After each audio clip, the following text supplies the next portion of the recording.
Hello, everyone. Here we are today. We're going to be talking about police car stops and knowing your rights. My name is Diana Lima, I am Scott Forster. and we are dedicated to informing you about your legal rights. As some of you may know from our last video, I am also a retired NYPD police lieutenant, in addition to being an attorney. So I have a little bit of hands-on knowledge to give you guys about your rights pertaining to car stops. Yes, and we're going to be going over the Fourth Amendment and your rights, again, during a traffic stop, for example. We're going to try to make it as easy as possible. In the way that I've told Scott that might make sense for you guys is by providing explanations and examples. Yes. So to start off on an example to give you an idea of your rights, we're going to say you're driving down the road, you're speeding. You're in excess of the posted speed limit. Cop catches you on radar. You see the red and blue lights. You pull over. The officer walks up. He says, "Give me your driver's license, registration, insurance card. I clocked you doing 65 and a 40. You give him your documentation." He says, "Okay, Mr. Johnson, can you step to the back of the vehicle? I want to talk to you back here." This is a common question I often get asked. Can the cops always ask you to get out of the car? Yes, they can, and you do have to get out. You don't have a right to remain seated in your vehicle. Now, that's not consenting to anything else beyond that, but the courts have held that they have the right to ask you to get out of the car and come talk to them. So they can make you come out of the car. Now, some people are automatically assuming, am I under arrest? Right. Can you answer that, Scott? Right. So when police stop you, they need reasonable suspicion, which means that a reasonable person believes you committed a violation, whether it's speeding or using drugs or whatever it may be, smoking weed or something like that. When they have reasonable suspicion that you may be dangerous or armed, they can do what's called a frisk. A frisk is different than a search. A frisk is for weapons for officer safety. So when he has Mr. Johnson step out to the back of the car, if for some reason Mr. Johnson is fidgeting around in his pockets, making furtive movements or doing something suspicious that would alert a reasonable person, he may frisk that person for large objects, bulky objects, that may be a weapon. It doesn't give the officer the right to go into your pockets and pull out a nickel bag or some small object that clearly can't be a weapon or dangerous object, okay? We also get calls that, for example, same situation, they're frisking for weapons and they found a small package that may appear to be some sort of controlled substance, for example, cocaine. Right. What do you have to say about that, Right. Scott? Well, to tell you one thing, a lot of the common questions is the cop says, "I smell the odor of marijuana coming from your vehicle." What does that give the officer? That gives the officer probable cause, and probable cause is enough to make an arrest, and it's enough to do a search. It's enough to do a search to find evidence related to that crime. So if the crime is, for example, smoking marijuana while you're driving, he can search the entire car for wherever marijuana may be stored, and that includes your glove box, your trunk, wherever that may be. It's evidence related to that crime. And if they have that when they make you exit the car and you're under arrest, there's a warrant exception called search incident to lawful arrest.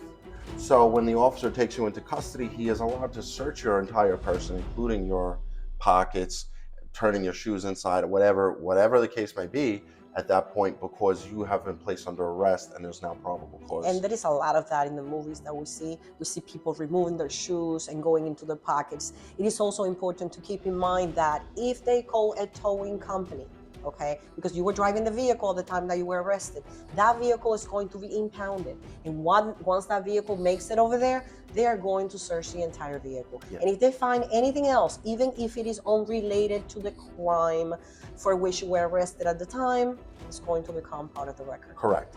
Yes. Courts have routinely held throughout the country, and I think it's even the Supreme Court that says, as long as the police department has some policy in effect that provides how the cops will go about inventory or searching a vehicle, then that is an authorized way for them to search it.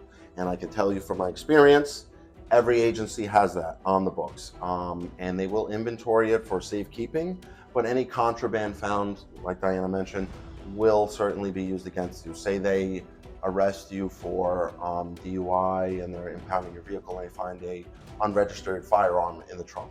you're going to be charged with that firearm for sure. Yes. So that's why it's so important to, number one, remain calm. Because maybe you were stopped by running, because running the red light.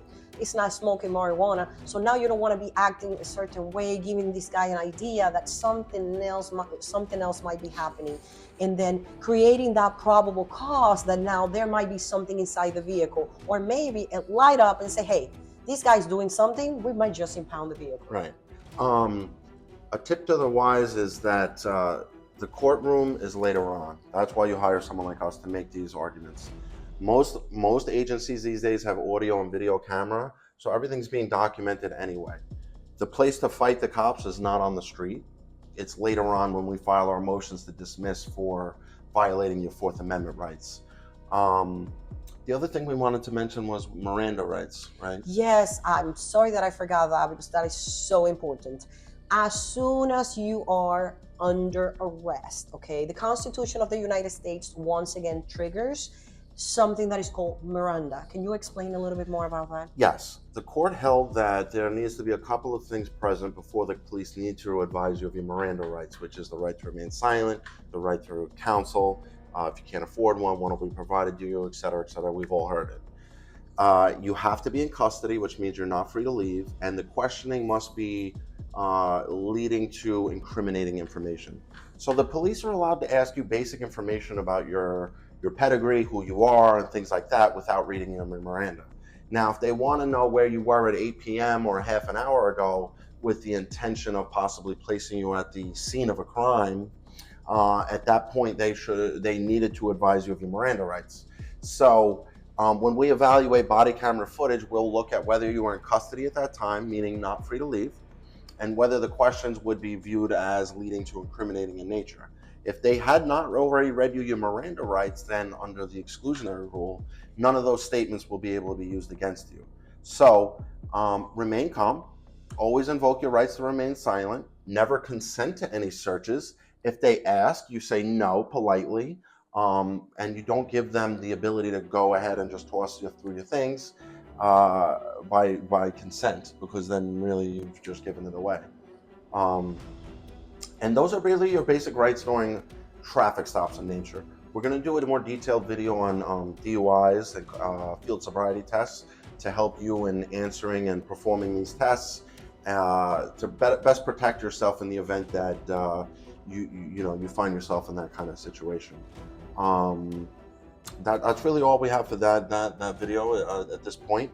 But as always, if you have any questions or specific situations you want us to delve more into, that's what the purpose of our channel is, and we're going to be doing that more frequently coming up. You can send the questions, you can send us emails, you can send us text messages. We'll make sure to include some explanation and even, create another video. Yep. For that matter. So thanks for tuning in. Thank you. We'll keep this video nice and short, and we'll see you next time. Thank you.